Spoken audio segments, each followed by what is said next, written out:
Literature at the UB. We are delighted to have you with us and also to have our eminent and dear guest, Professor Charles Burnett, who will deliver this year's Anis Maqdisi Memorial Lecture under the title Transmission of Knowledge Across Religious Boundaries in the Middle Ages. Dr. Burnett is a prominent academic authority on the history of the Islamic influences in Europe. He is a distinguished professor at the prestigious Warwick Institute, University of London, and directs the Center for the History of Arabic Studies in Europe, CHASE. He has been a member of the Institute of Advanced Studies at Princeton, a Liverpool Research Fellow at the University of Sheffield, a distinguished visiting professor at the University of California at Berkeley, and visiting professor at the Ludwig Maximilian Universität in Munich. His very vast, influential oeuvre has centered on the transmission of Arabic sciences and philosophy to Western Europe, which has been documenting through editions and translations, texts that were translated from Arabic into Latin, and analyzing the historical and cultural context of these translations and transmissions. Please join me in extending a warm welcome to Professor Burnett.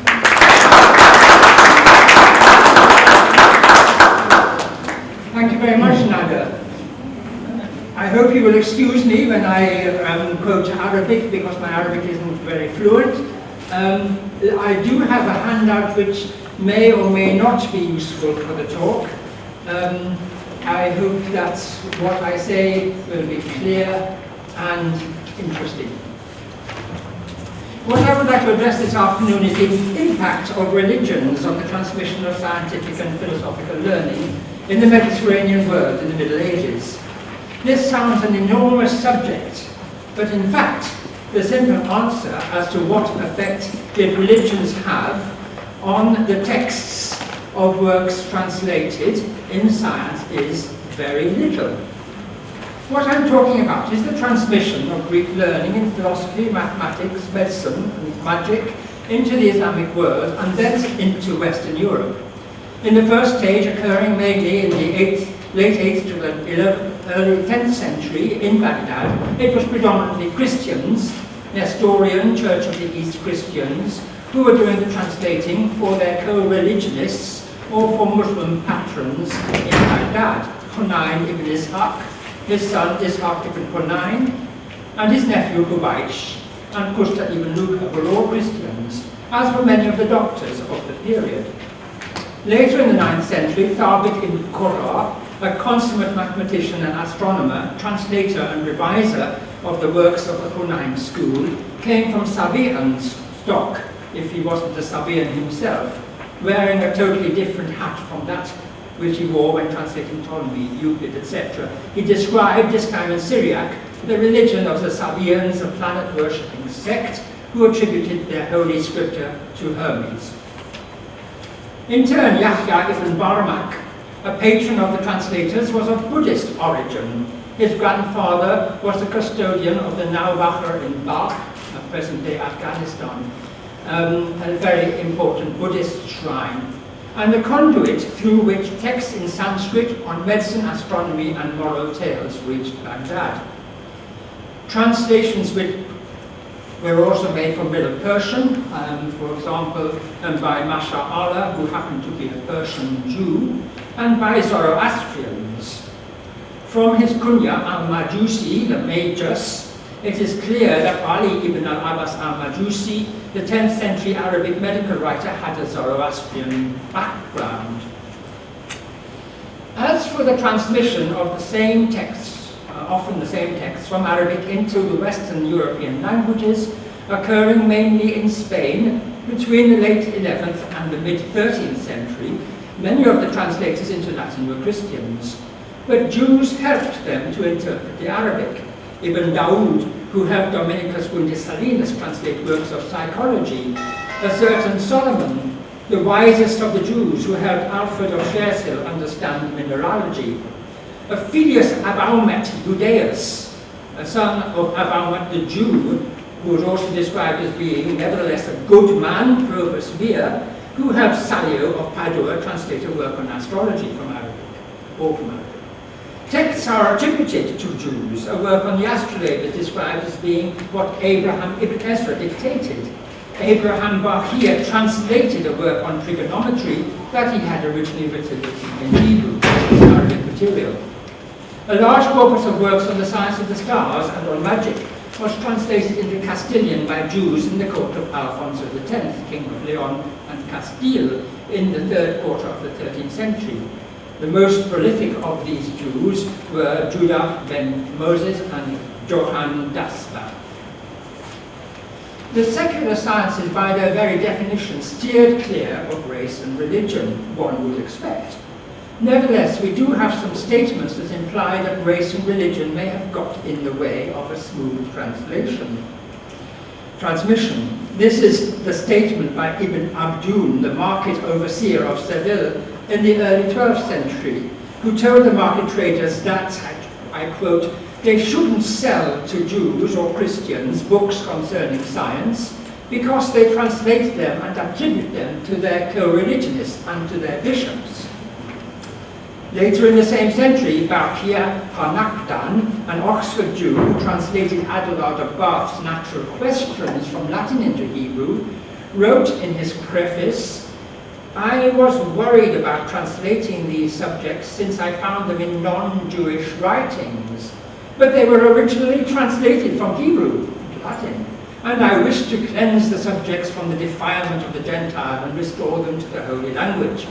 Of course, this is a complete fabrication. The works were never written in Hebrew.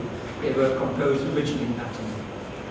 Could science then belong to a particular race or language? Said al-Andalusi, in his Categories of Nations, written in Toledo in the late 11th century, categorized nations into those who possessed the sciences and those who did not, and differentiated between the kind of sciences pursued by the Indians, the Persians, the Chaldeans, i.e. people of Mesopotamia, Greeks, Romans, including the Western European nations, Jews and Arabs, distinguishing them into those distinguishing the Arabs into those of the Orient and those of Al-Andalus, regarding, as he would, the Arabs of Al-Andalus as being superior in the sciences to all other races.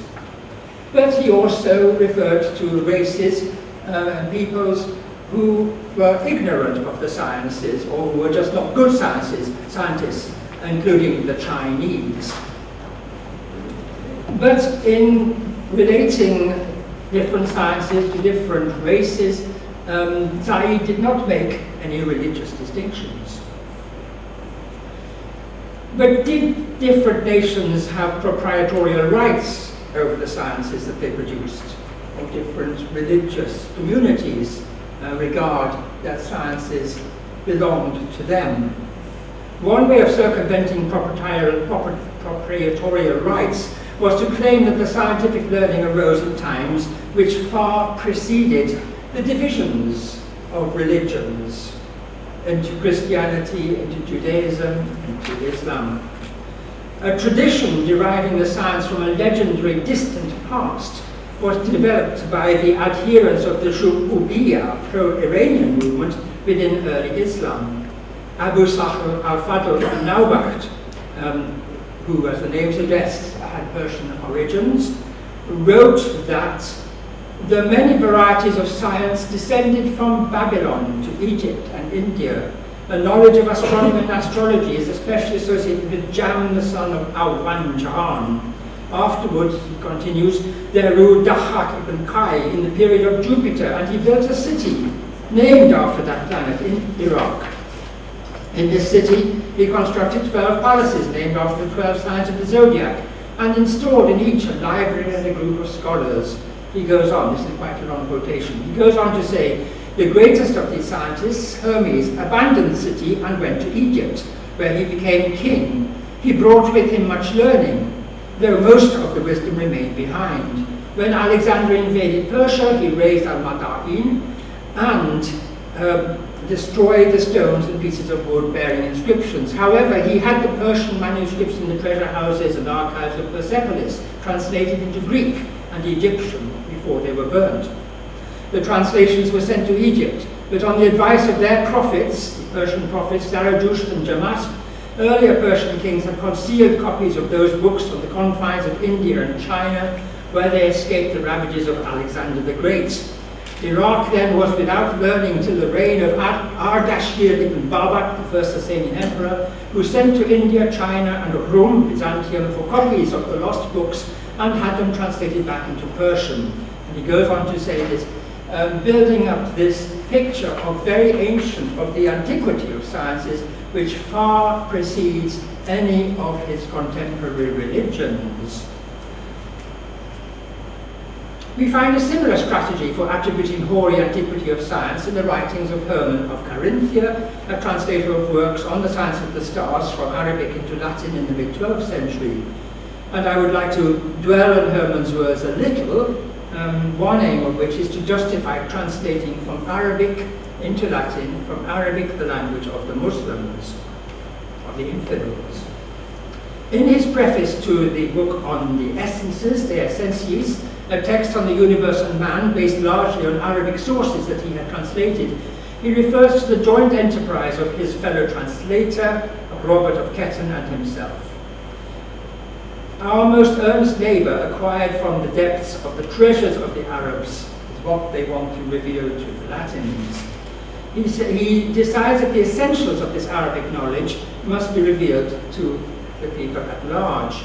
He starts by describing the primordial cause in words reminiscent of one of these books, The Great Introduction to Astrology of Abu Mashra. The primordial cause is one and simple, and while being motionless, is the cause and reason for the movement of everything else. For reason shows that that which is not in motion precedes in antiquity all that it is moved. He goes on to say this, to develop this idea. But then, having expressed the difficulty in discovering the primordial cause, the first cause of everything, Herman states that man is helped towards understanding it by divine revelation. In fact, God condescended to man to such an extent that, I quote, he came down utterly to the level of humanity. Herman, of course, is alluding to the incarnation of Jesus Christ, since he's addressing a Christian audience. Herman wants to leave the development of this point to the theologians, but cannot resist putting forward an argument against the Muslims. He quotes against them a phrase in Arabic which he transcribes in Arabic, Ro Allah wa kalimahu. Those who have the handout will see these quotations in passage 1. Putting over the Arabic words, the Spirit of God and His Word. This is clearly a quotation from the Quran, Surah 4, verse 171. Razulu Allahi wa kalimatuhu wa ruhun minhu. And His Word that He cast towards Mary and the Spirit from Him. But it is interesting that Herman quotes the Arabic words implied by the translation of this passage by his fellow translator Robert of Ketton, who in fact made the first translation of the Quran, De nuncius suus spiritus et verbum Mariae colitus missum existit. So Jesus Christ was the messenger of God, and His Spirit and Word sent to Mary from on high. Herman chastises the Muslims for not accepting that Christ is God and for asserting that an impostor was placed on the cross in place of Christ. But Herman goes further. It is easy for Christian theologians to argue on fideist grounds that Christ was God. A stronger argument can be taken from astronomy, and here he puts forward the description of the constellation Virgo, one of the signs of the zodiac, in which can be seen in the sky, he says, a pure virgin nourishing a boy and feeding him with her milk in a region called Hebrea, with a man sitting beside her but not touching her. The point that Herman is making here is that there is a sign from nature rather than from mere belief or revelation. And the facts of nature can be accepted by all people, whatever their religion, as it was by the wise men from the East who recognized the sign in the heavens, and by Abu Maqshar, the Muslim, who relates this description of the constellation Virgo in his great introduction to astrology. Above all, the facts of nature precede the revelation of the Christian and Islamic religions. These things, as Harran says, were known to foreign nations from the time of Abidamon, king of the Indians, whose disciples were Hermes and Asclepius, and whom the Arabic historians concerning the first authors of astronomy mentioned long before Porus, who was the contemporary of Alexander of Macedon. Harran would have known the Quran, since Robert and he had been commissioned to translate the work, together with several other pieces of Islamic literature, by Peter the Venerable, who wanted to have the material with which to refute the Muslim. Robert, in fact, refers to the same Muslim in this interpretation of the divinity of Christ, this time in Latin translation only, in his preface to the translation of the Quran. Harran refers to another passage in the Quran in which Christians are accused of believing in 3 gods. This also is in your passage 1.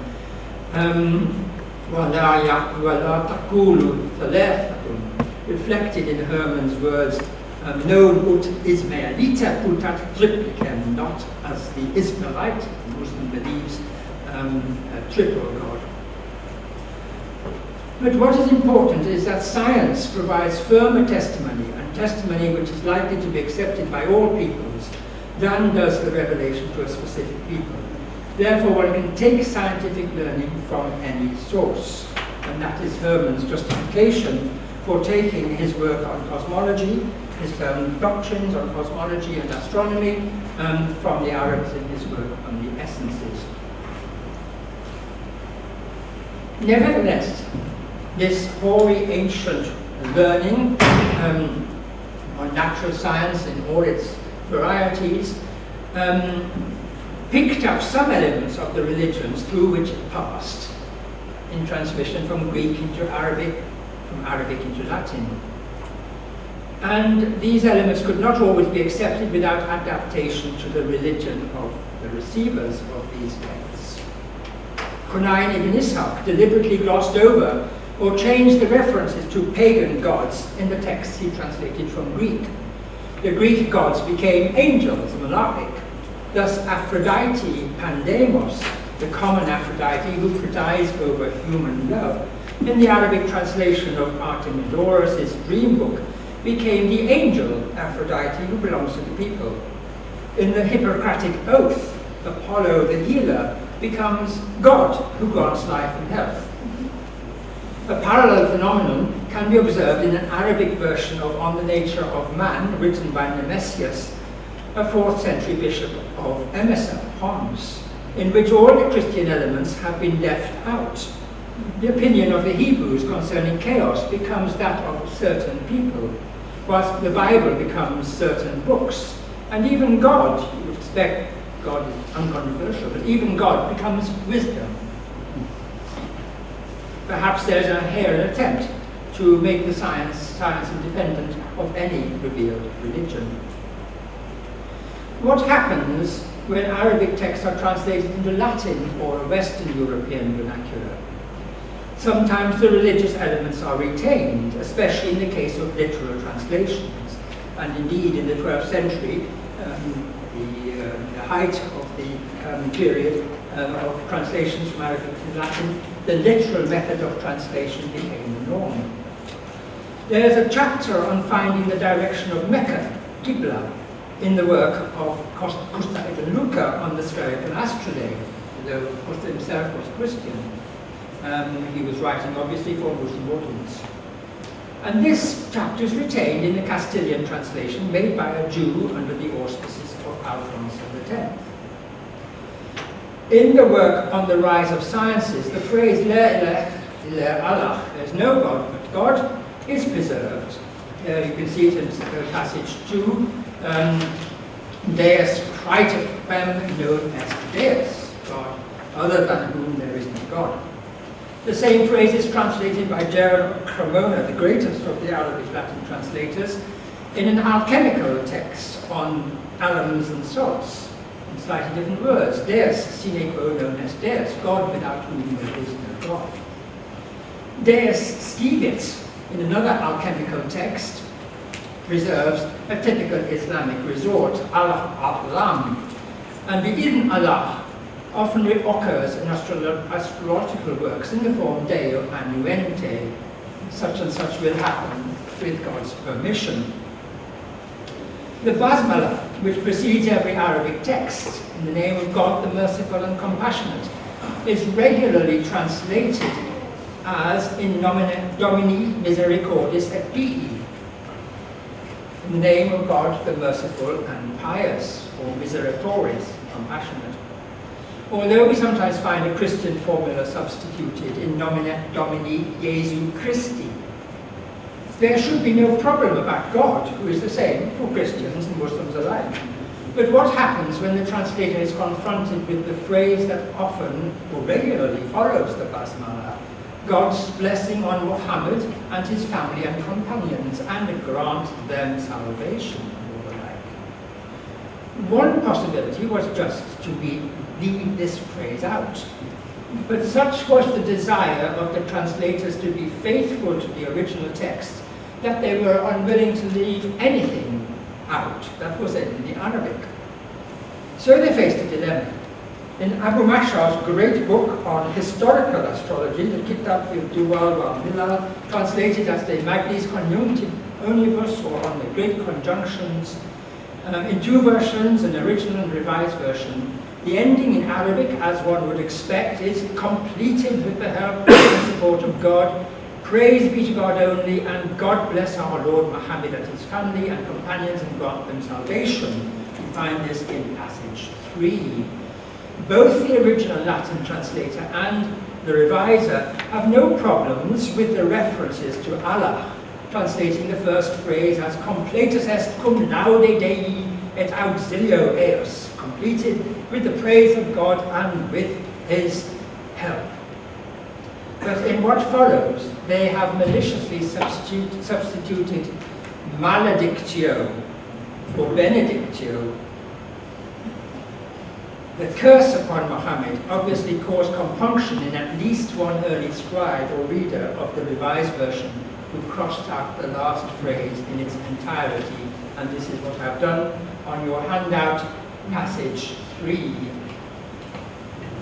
I feel very embarrassed about actually bringing this subject up here, but it arises out of the feeling that you've got to include one Latin word for every Arabic word in the original. And if that Arabic word cannot be translated into Latin literally, then it has to be substituted. Another phrase in which Muhammad's name sometimes occurs was a reference to the era of the Muslims, the Hijrah, commemorating the departure of Muhammad from Mecca to Medina in AD 622. Abu Mash'ar gives the horoscope of the conjunction of Saturn and Mars in the sign of Cancer, in the year of the Hijrah of the prophets, upon him be peace, Hijrah al-Nabi alayhi as-salam. Here, the two Latin versions of Abu Mash'ar's on the Great Conjunctions differ considerably. The revision simply refers to Principium Elevationis Prophetae, the time of the accession to power of the prophet. A good translation of Hijrah, not a literal translation. The original translation, on the other hand, puts a negative interpretation upon the departure of the prophet, calling it a repulsus, a casting out, and gratuitously adding et odium and hatred, while again substituting maledictio for benedictio among the prophet. So here we have a revision which glosses over this blasphemy against the prophet. In other cases, instead of leaving out, instead of finding a substitute for the Arabic text, references to religious or cultural items are simply omitted. Dag Nicolaus Hasse has pointed out that in Averroes' great commentary on metaphysics, one of the largest commentaries on an Aristotelian work written by the great 12th century Arabic philosopher Ibn Rushd, the translator Michael Scott has omitted many phrases, whole sentences, and sometimes whole paragraphs. Among the passages missed out by Michael are things relating specifically to the Muslim religion or to Muslim specific Muslim philosophy. For example, a kind of kalam, which is called in our time the science of the Sharia. The Sharia of the philosophy, of the philosopher is to investigate all beings, since this is the most noble way to worship the Creator. And another passage describing the grammar of negation and affirmation in the Arabic language, which contains two quotations, illustrative quotations from the Quran. Hass's conclusion is that Michael Scott was convinced that his Latin readers were not interested in the matters of Islam and of Arabic language. But for the rest of the talk, I would like to concentrate on two other pieces of evidence in the transmission of Arabic texts to the West. The first comes again from Abu Mash'al's On the Great Conjunctions. This text belongs to the genre of astrology which is most closely associated with real history. Through the conjunctions of Saturn and Jupiter and other recurring astronomical cycles, one can predict what will happen to nations and religions. The book includes accounts of the conjunctions indicating the birth of the Prophet, the Islamic religion, that of the Hijra, and the shift of the dynasty from the Umayyads to the Abbasids. Islamic history is divided into 30-year intervals by the conjunctions of Saturn and Mars, and the succession of caliphs is related to the succession of the planets in descending order. So, the Prophet is attributed to Mercury, Abu Bakr to the moon, and finally Abu Abbas as-Safa, the first of the Abbasid caliphs, is again attributed to the moon. In the Latin version, most of the names have been corrupted beyond recognition, and one would not regard On the Great Conjunctions, De Magnis Conjunctionibus, as a source for medieval Western knowledge of Islamic history. One section which was understood, however, was that which referred to the correspondence of different combinations of planets to different religions, and this is what I would like to focus on. The most significant indications for religions is that of the mixing of Jupiter with each of the planets in turn, when Jupiter is in the 9th astrological place. I don't need to go into details as to the meanings of these technical terms. I translate the Arabic text and add the Latin translation, noting the variants of the revised version when they are significant. And here, if you like, you can follow the passages on your handout.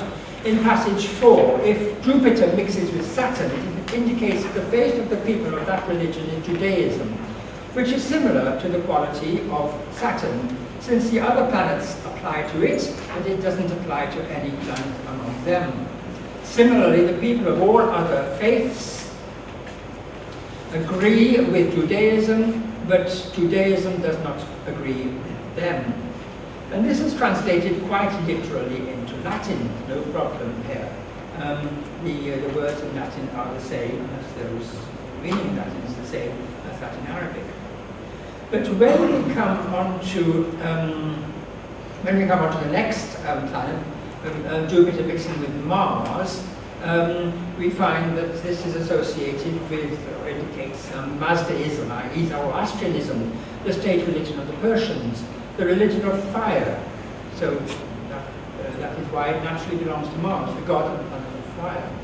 And the Latin translator translates Majusia loosely as pagan. The translation, we find this translation of Majusi as Gentilis in other contexts as well. So again, the Latin is quite close to the Arabic.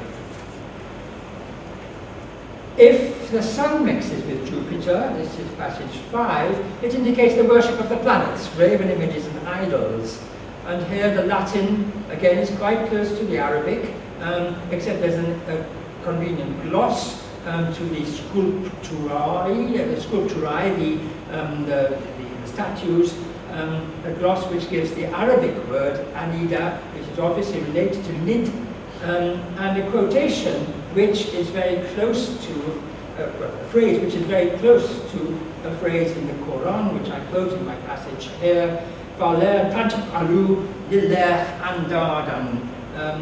And so you should not make any equals to Allah.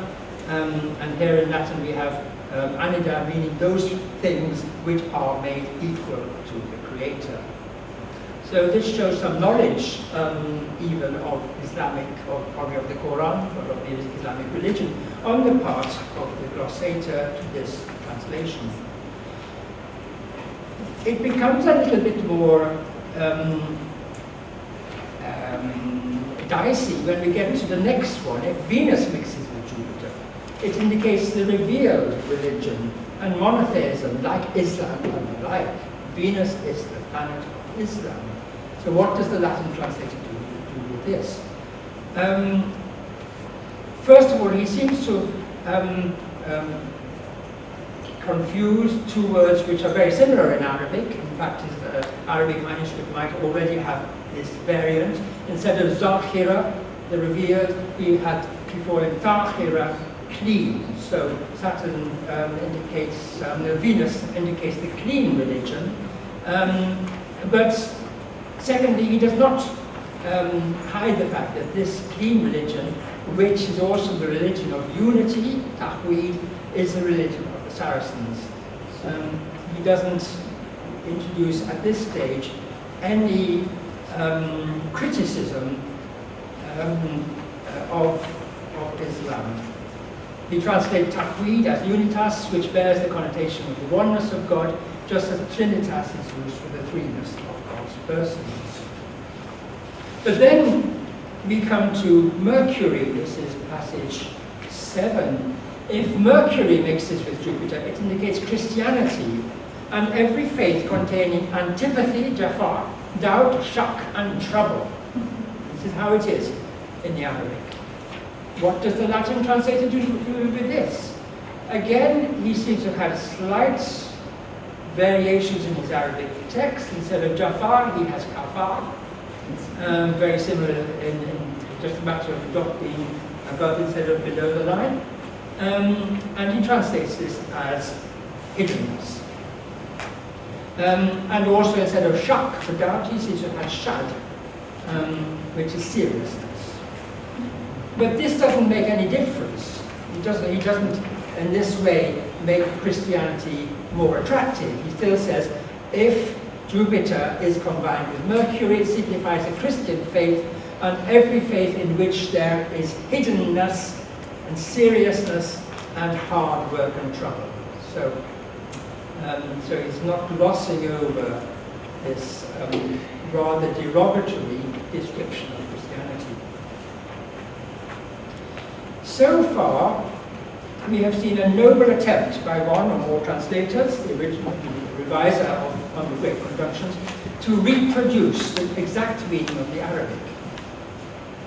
But this account is hardly acceptable for Christian consumption. How could we say that Christianity is characterized by antipathy, doubt, and trouble? Or even by hiddenness, seriousness, and trouble? Can one get away with retaining the favorable references to Islam? Sometime in the mid-13th century, Abu Masha's account was used by a poet who pretended to be Ovid, writing in the 1st century BC, producing a poetic novel called De Vetula, on the old woman. For Venus, the author wrote, and you have to imagine now, being in Rome just before the advent of Jesus Christ. If Venus mixes with Jupiter, now it is proved to be our faith, describing the Romans' faith, in which anything whatsoever is thought to be allowed as long as it's pleasurable, although a written law concerning this is not to be found. And then there's a gloss, evidently written by the author himself. Muhammad wrote this law down a long time afterwards in the book that is called the Quran. In fact, this is one of many instances in which the pagan religion of the Romans, in which Venus features very prominently, a religion of without law and illicit, where anybody can do what they like, is identified with the religion of the Muslims. For Mercury, the pseudo-Ovid, the author of the De Vetula, wrote, but because Mercury has so many orbits and so many forward and backwards movements, that law of Christianity will be more difficult to believe than all of them, being very onerous and burdensome. laying down very many precepts which fly in the face of nature but can only be conceived by faith. Therefore, much doubt and many a knotty question will arise among many people.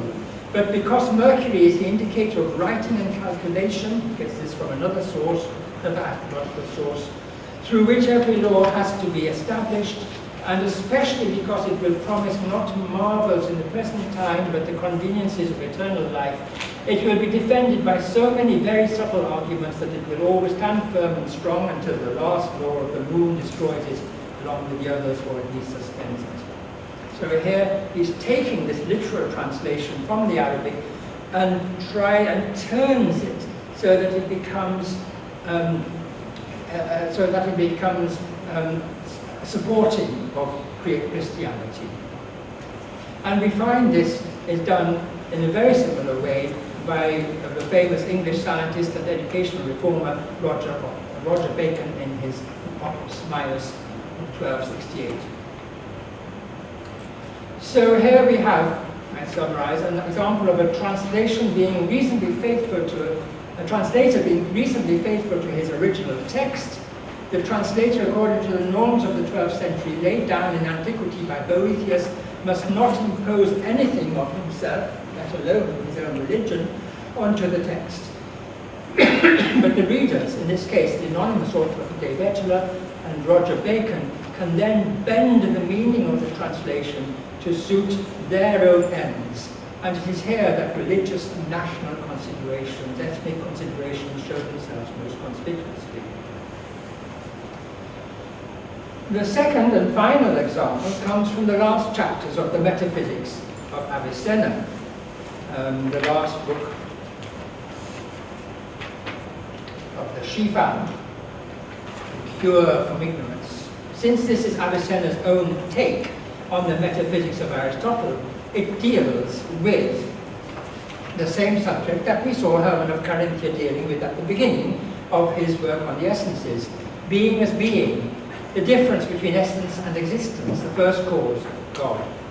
But at the very end of the text, Avicenna devotes several chapters to the means by which not only individuals, but the whole community can come closer to God.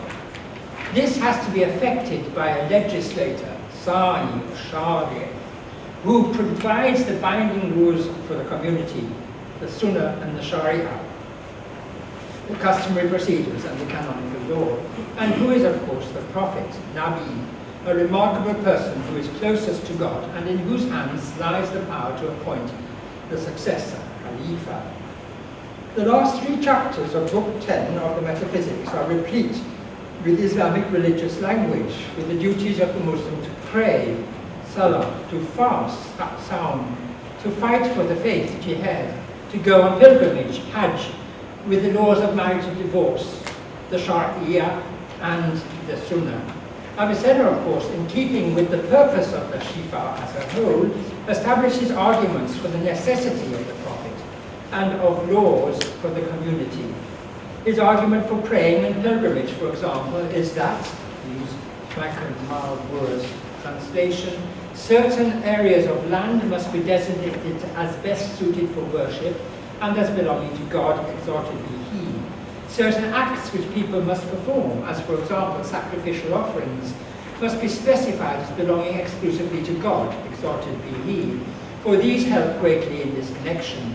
Should the place that is of such a benefit contain the legislator's home and abode, this will be a reminder of him. Remembrance of him in relation to the above-mentioned benefits is next in importance only to the remembrance of God and the angels. Now, the one abode cannot be within the proximate reach of the entire community. It is therefore fitting to prescribe a migration and a journey to it. So this is the rational explanation of Hajj. Avicenna doesn't name the prophet or give any historical details, aside from referring to Umar and Ali in the whole of these three last chapters. But he ends the book and the whole of the Shifa with statements of religious exaltation. This is passage 9. Whoever combines theoretical wisdom with justice is indeed a happy man.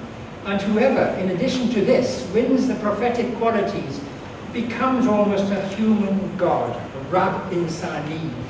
Worship of him, after the worship of God, exalted be he, becomes almost allowed. He is indeed the world's earthly king and God's deputy in it. This resonates wonderfully with Islam as a philosophical corroboration of Muslim faith. But what happens when it passes into Latin? For the Metaphysics was translated sometime between 1160 and 1190 in Toledo by Dominicus Salinus, together with an unknown collaborator. In the first place, perhaps, there is no harm in Christians regarding prophets as being exalted human beings. And in Latin, there is no need to distinguish a prophet from the prophet, especially not from the prophet with a capital P. We just cannot distinguish these three in Latin. So the third chapter starts in Latin with the words propheta non est tale. A prophet is not such a being as recurs time after time. For the matter which receives the perfection of such a man is found in few temperaments. Therefore a prophet, or should we say the prophet, must write down rules to ensure the permanence of what he has decreed. The second sentence in Arabic is quite clear that the prophet is the prophet by adding salam alayhi wa salam, God's prayers and peace upon him, which is conveniently omitted in Latin. This is all passage 11 on your handout. But that is not the whole story, because it is omitted in two Arabic manuscripts too. So Gundesalinus may have been faithfully following the Arabic manuscript in front of him. He was, as the others, a very literal translator. The Shifa of Avicenna, in fact, was introduced to Toledo by a Jew, Abraham ibn Daud, fleeing from the Almohads who had brought an intolerant regime into Al-Andalus. So the pious phrase may have been erased by Jewish copyists, or the pious phrase may be an addition in the Islamic transmission of the text. In any case, whenever it appears in the Arabic text, this pious phrase is absent from the Latin. On the other hand, the pious addition to God, Ta'ala, is always present, gloriosus et altissimus. The religious duties of the Muslim are quite compatible with those of the Christian. Prayer, orationes, fasting, union, fighting against the infidels, expugnare infideles, I'm using the words that Gundesalinus used. The pilgrimage, ire in peregrinationes, and lex et consuetudo, law and custom, are a neutral translation of Sharia and Sunnah. The one direct quotation from the Quran, good deeds drive away bad deeds. This is passage 10 on your handout.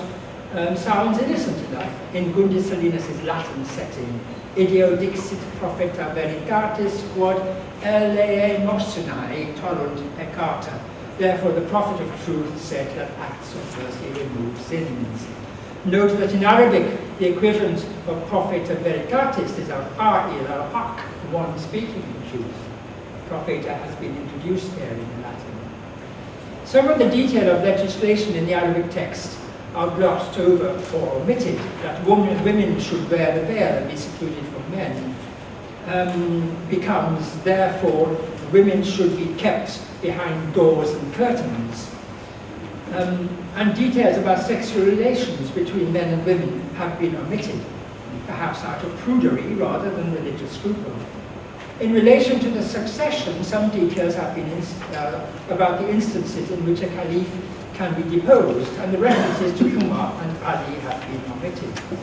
The final section about the godlike man, however, was hardly changed at all in the Latin, and I quote an English translation of the Latin, in whomever there comes together with these virtues, speculative wisdom, sapientia speculativa, he becomes happy, Felix. And to the one who is given the properties of prophecy, perhaps he will become a human god, Deus humanus, whom it is allowable to worship after God, because he is the king of the earthly world and the vicar of God in it. That is in your passage 11. So I end up by saying what I said at the beginning, that in the transmission of the secular sciences and of philosophy, the religions of the translators had very little effect on the text that they translated. But of course, that's not the whole story. Even one and the same text in different cultural contexts can have different nuances.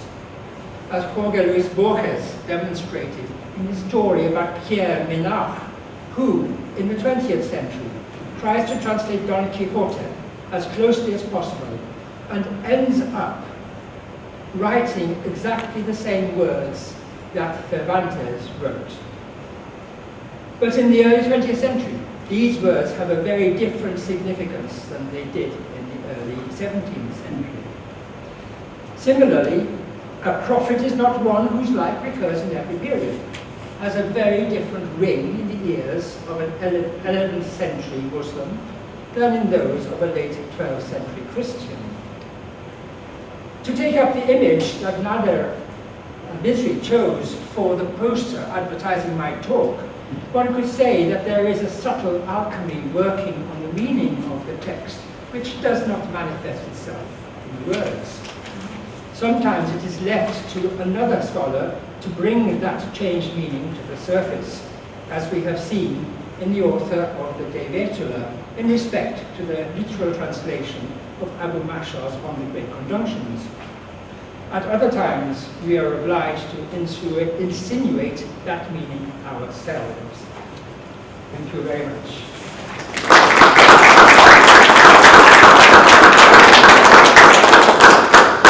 Thank you very much for this very rich contribution, and I find it wonderful to have all of these quotations from Latin shared with us here at AUB. And we open now the session for your questions and comments.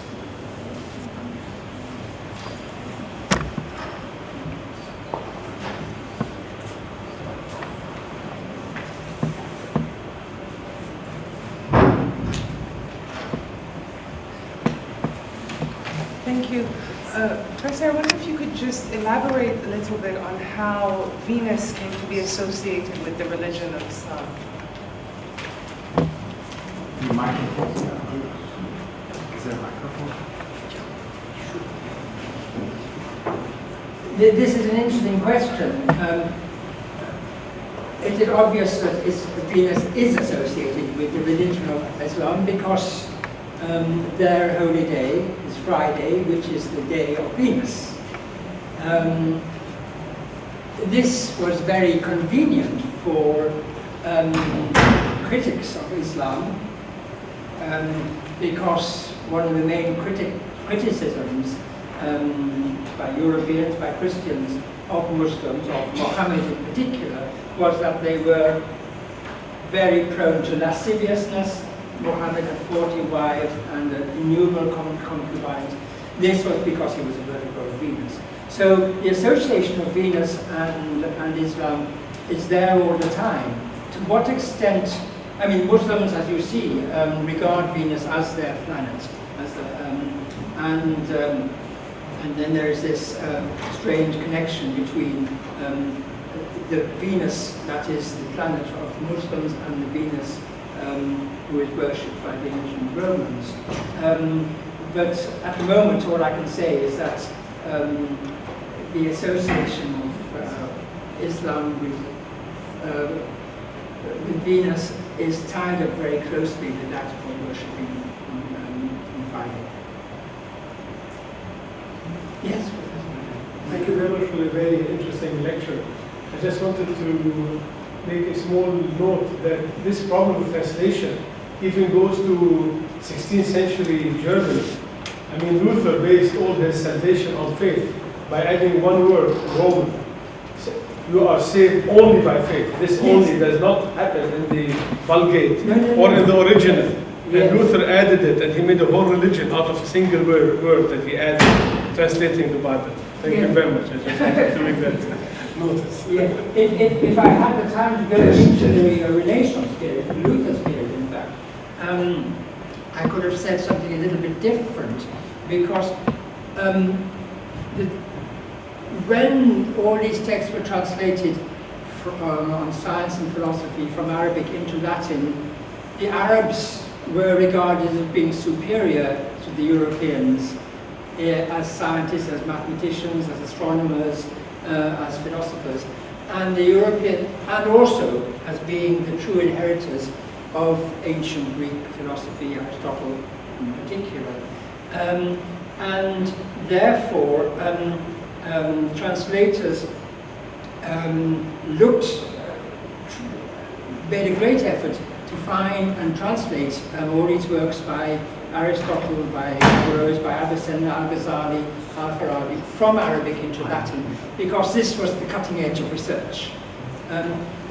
Then, of course, in the Renaissance, there was a reaction, especially against the Arabic interpreters of Aristotle. Why read Averroes when he couldn't even read Greek? You know, go straight back to the, go to the Greek, go to the sources, and if you have to, read Greek interpreters rather than Arabic interpreters of Aristotle. And it was only at this stage that scholars started to say, why read a work of a Muslim? It's at that stage that the religion comes in. But when you are saying, you know, this is great astronomy, this is great philosophy and so on, you're not going to say, but it's written by a Muslim.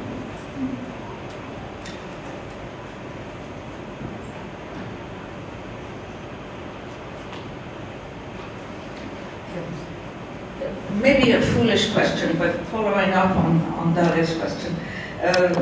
Is it possible that Venus had some connection to Muslims as an aspect of navigation and so on, or that has nothing to do with it? Or and where does the name come from, or what's the Arabic name for Venus? I don't know. Ah, okay. Yes. No, I mean, I'd like to ask Arabs or Muslims just what the kind of connotation of Venus as the morning star, as the giver of light. I mean, there's a positive Venus and there's a negative Venus.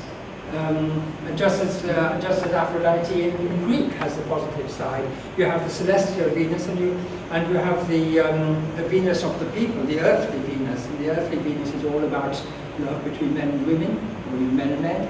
The celestial Venus is all about love on the universal cosmic level, which is one of the driving forces of the whole world. So Venus as a light giver, as a light bringer, is a very positive sign. And so the Christian critics of Muslims brought out the negative aspect of Venus, but Muslims would bring out the positive side of Venus being a planet. Yes. Following on the subject of Venus and Mabda Muslims, the early Arabs, the Jahiliyun, the pre-Islamic Arabs, we know that there were cults which worshipped Venus, and this was preserved in the name which recurs often, which is Abd al-Zuhra, the slave of the Zuhra, of Venus. I don't know whether there's any connection with this, but it may be worth mentioning that there was this cult which is very well preserved. Yes, and Venus might have been identified with one of the pre-Islamic gods, I suppose, yes. I mean, Ishtar, of course, is very important in the Zoroastrian cosmos.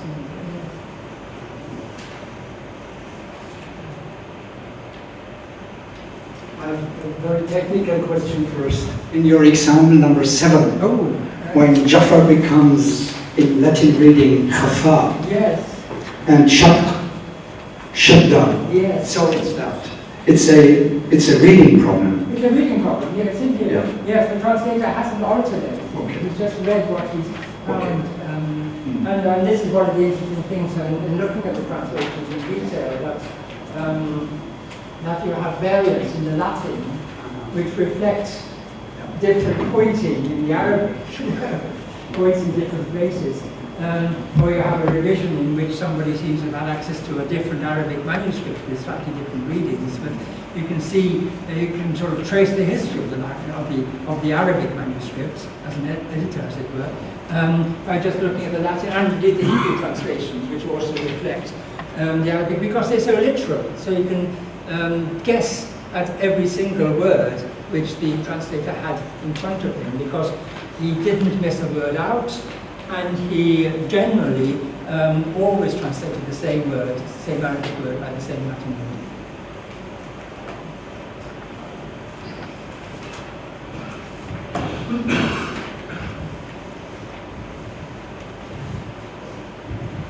Just curious about the Sabi'ans and their influence, and also the connection between Hermes and Idris in Arabic. Well, indeed. Anything a bit more on that topic? It's an enormous topic, and certainly the connection is made. Hermes, that's the Greek word for the god. Idris, or the sage. Idris is the Arabic equivalent. Enoch is the Hebrew equivalent. And as for the Sabi'ans, that's what I'm really interested in. Nader probably can be more, say more about this than I can, but there's just a new volume published in the final letter of the Iqwan Sahar, which is on magic, and that has a whole section on the doctrines of the Sabi'ans, and the editor of this work, Godfrey Kalatai, includes in his introduction quite a detailed account of who are the Sabi'ans. And I mean, the traditional idea is that they lived in Harran and they built temples to the planets and they worshipped it. And each temple was built in a different style, and each temple was associated with different ceremonies, with different wearing different clothes, making different sacrifices, and so on. But we have other indications that Sabi'ans, the word Sabi'an was used for pagan philosophers in general, and a Buddhist could be just as much a Sabi'an as an Egyptian philosopher. So we have Sabi'ans and Sabi'ans, but there is quite a clear-cut body of doctrine which involves making talismans, worshipping the spirits of the planets, measuring, regulating your life according to astrological considerations, which can be described as being Sabi'an, but the actual transmission of this knowledge is still very obscure.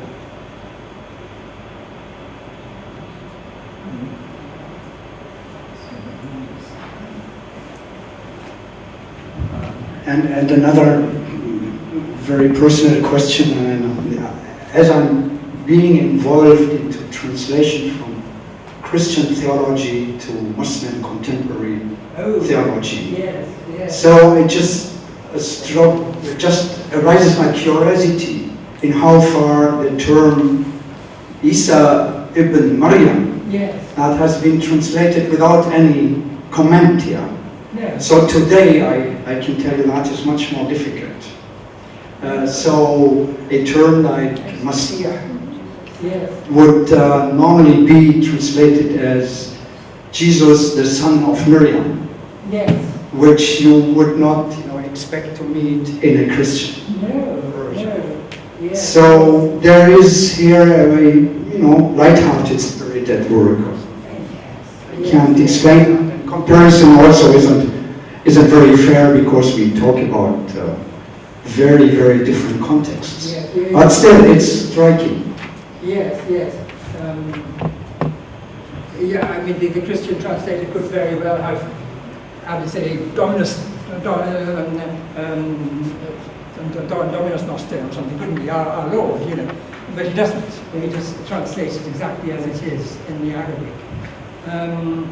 And the curious thing about Herman of Corinthia's reference to Abu Mashar's alleged seeing of the prediction of the birth of Jesus Christ in the sign of Virgo is that there you have Esau, but it's been conjectured that this belongs to a tradition of astrological description of the constellations, in which Esau is a corruption of Isis, because of course it's from Egypt that much of this constellation lore originated. So if anything, the Arabs have already Christianized a pagan Egyptian tradition of astrology and introduced Jesus where he should not have been.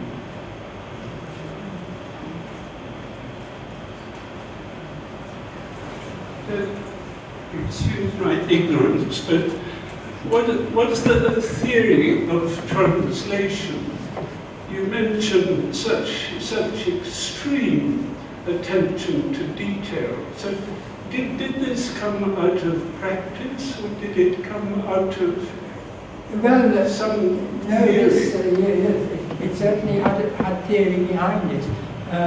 In fact, Herman, whom I've just referred to,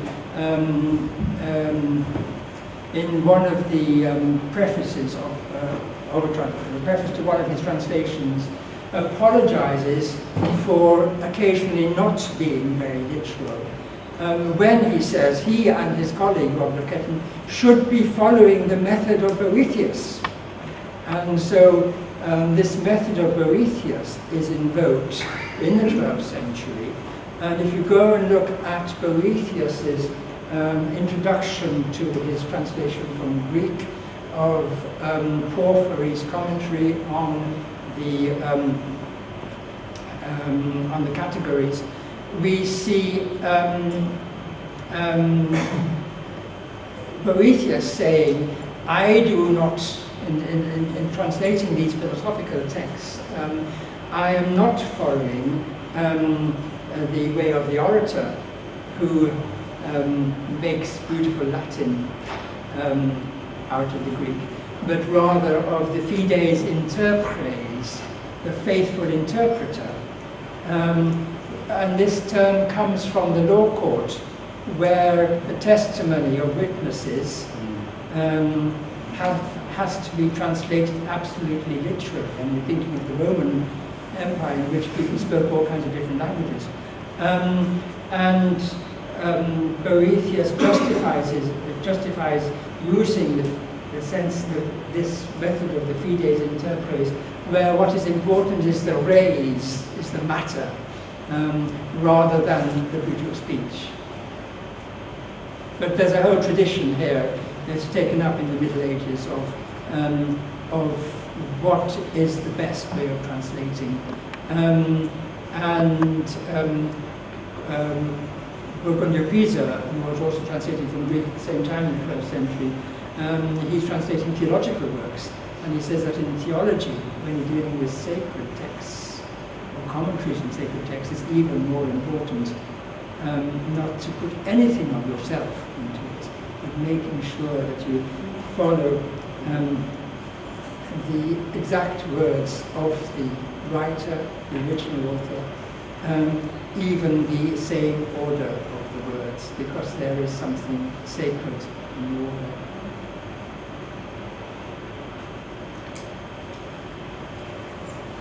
I have another question, please.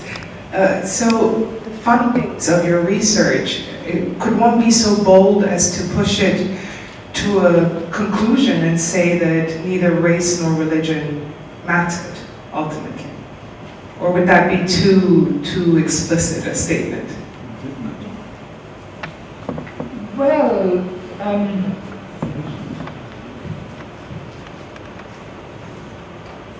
yeah, it's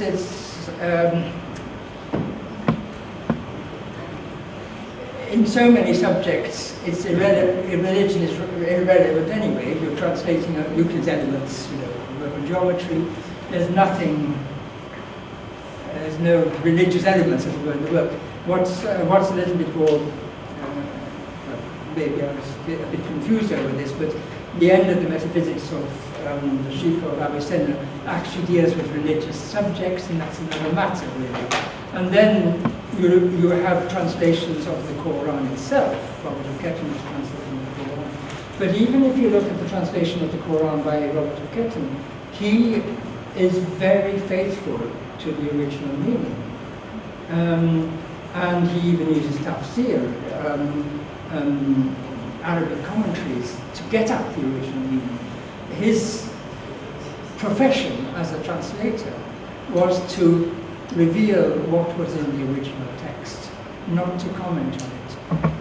The person who commissioned the translation, Peter the Venerable, then uses this translation to write his Summa contra Saracenos. He has no, and that is, he doesn't pull any punches, he really does criticize this Muslims completely. But the translator, if he's doing his job properly, is leaving aside his religious views that he's doing in translation. Take one more question. Thank you, Professor Burnett, for this very erudite lecture. I would like to know about your view about the beginnings, the prehistory, let's say, of this, these different translation movements. Is there, before the official translation movement started, have you to assume a kind of transfer of knowledge that preceded it? I just thought of Fahmi Jan'an's work, who speaks about he calls it a diffuse, non-focused venue of transfer. Yes. Or more lately, very interesting work by Sidney Griffith appeared. He calls it, the work is The Bible in Arabic, and he focuses on something that he calls the interpreted Bible. It's a kind of vernacular let's say pre-translation Bible, kind of biblical tradition enriched by homilies and so on, which was the basis of everything else. And he claims that the entire idea of translation is due to the authority of the Quran, which initiated or which pushed other religionists to think about translating their heritage into Arabic. And it's interesting, I would like to know what you think about the transfer of knowledge pre-translation. Well, yeah, that's bound up with the question of why did people translate in the first place? Yes, and you were sponsoring translations. Why was it necessary to translate? Speaking only of what I know of the Western tradition, it is, one might say, surprising that the Arabs entered Spain in the early 8th century. Translations didn't start to be made until the late 10th century and didn't really get going until the 12th century. If you look at the 10th century translations, they're not really translations. They are just picking up Arabic ideas on astrology and on the astrolabe, how to make the astrolabe, to such an extent that somebody who has written recently about these early astrolabic texts in Latin says that these are not translations at all. They are notes taken from a demonstration of an astrolabe, probably by an Arabic master. So one could say, I suppose, that preceding these almost professional translations, which is in the 12th century, which are made so carefully, leaving nothing out and so on, you do have a period in which there is interest in Arabic. I'm always talking about Arabic science and philosophy, which trickles through to a certain extent in the way of these notes on the astrolabe, these notes on astrology, and this very acquaintance with this knowledge then makes people want to translate the whole text and get a full picture of the science. As for what happens on the religious side, we know exactly why religious texts were translated from Arabic into Latin, because Peter the Venerable commissioned them.